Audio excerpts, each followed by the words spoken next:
লক্ষ সনাতনী হিন্দু পিতাজি এবং মাতাজিদের ঢল বাংলাদেশের রাজপথে। এই ভিডিওটি দেখার পর আপনি অবাক হয়ে যাবেন যে প্রভুদের পাশাপাশি মায়েরাও কিভাবে শোভাযাত্রায় অংশগ্রহণ করে, একসাথে নৃত্য করে, কীর্তন করে। আমরা সাধারণত বাংলাদেশের বিভিন্ন স্থানে অনুষ্ঠিত হওয়া এইরকম শোভাযাত্রা দেখতে পাই, যেমন খুলনা, চট্টগ্রাম, কুমিল্লা এবং রাজধানী ঢাকা। তো আজকের এই ভিডিওটি আপনাদের সকলেরই ভালো লাগবে।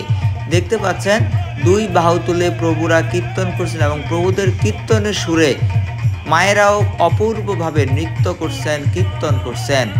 ভিডিওতে আপনারা যতজনকে দেখতে পাচ্ছেন এই শোভাযাত্রার ডানে বামে সামনে পিছনে এর চেয়ে প্রায় কয়েক গুণ ভক্তবৃন্দ, বিশেষ করে মায়েরা এখানে এই শোভাযাত্রায় অংশগ্রহণ করে। সাধারণত এরকম শোভাযাত্রা আমরা পহেলা বৈশাখ, জন্মাষ্টমী, ভগবান জগন্নাথ দেবের রথযাত্রা, গৌর পূর্ণিমা, দোল পূর্ণিমা এই সকল উৎসব উপলক্ষে দেখতে পাই। তাছাড়াও মাঝে মধ্যে বিশ্ব শান্তিকল্পে রাজপথে হরে কৃষ্ণ কীর্তনের মাধ্যমে এরকম শোভাযাত্রা আয়োজন করা হয়।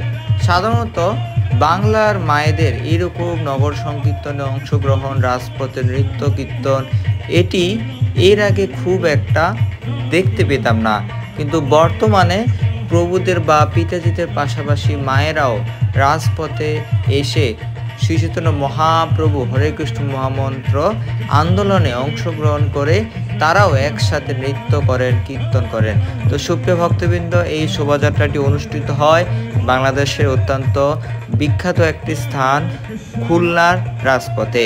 তো খুলনার রাজপথে অনুষ্ঠিত হওয়া এই কীর্তন শোভাযাত্রাটি অনুষ্ঠিত হয় ভগবান জগন্নাথ দেবের রথযাত্রা মহোৎসব উপলক্ষে।